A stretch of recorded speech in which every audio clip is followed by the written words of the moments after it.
স্মরণীয় শ্রমিকদের কল্যাণের দাবিতে বিয়ানীবাজার উপজেলা সিএনজি পরিবহন শ্রমিক ঐক্য পরিষদের উদ্যোগে দুপুর 2টায় পৌর শহরে শোভাযাত্রা বের করা হয়। শোভাযাত্রাটি শহরের গুরুত্বপূর্ণ সড়ক প্রদক্ষিণ করে। 140তম আন্তর্জাতিক শ্রমিক সংহতি দিবস মহান মে দিবসে খানাদানা বেতন সহ মে দিবস পালনের লক্ষ্যে সিলেট জেলা হোটেল শ্রমিক ইউনিয়নের মশাল মিছিল অনুষ্ঠিত হয়।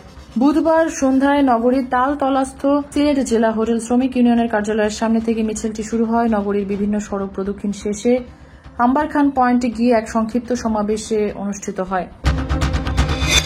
অনুষ্ঠিতব্য ওরসে মাজারে সকল ধরনের অসামাজিকতা ও অনৈতিক অপকর্ম বন্ধে নানা কর্মসূচি গ্রহণ করেছে শাহজালাল রাদিয়াল্লাহু তাআলা আনহু তাওহীদি কাফেলা।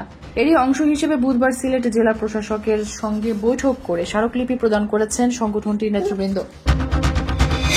টিকিট সিন্ডিকেটের ষড়যন্ত্রের প্রতিবাদ জানিয়েছে association of travel agent of Bangladesh Sylhet. বুধবার বিকেলে সিলেটে আটাব কার্যালয়ে আয়োজিত এক প্রতিবাদ সভা অনুষ্ঠিত হয়। জাতীয় নির্বাচনের সুনির্দিষ্ট তারিখ ঘোষণার দাবিতে মানববন্ধন করেছে জিয়া মঞ্চ সিলেট মহানগর।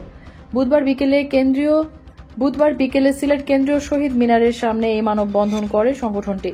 এতে মহানগরের বিভিন্ন ওয়ার্ডের নেতাকর্মীরা অংশ নেয়।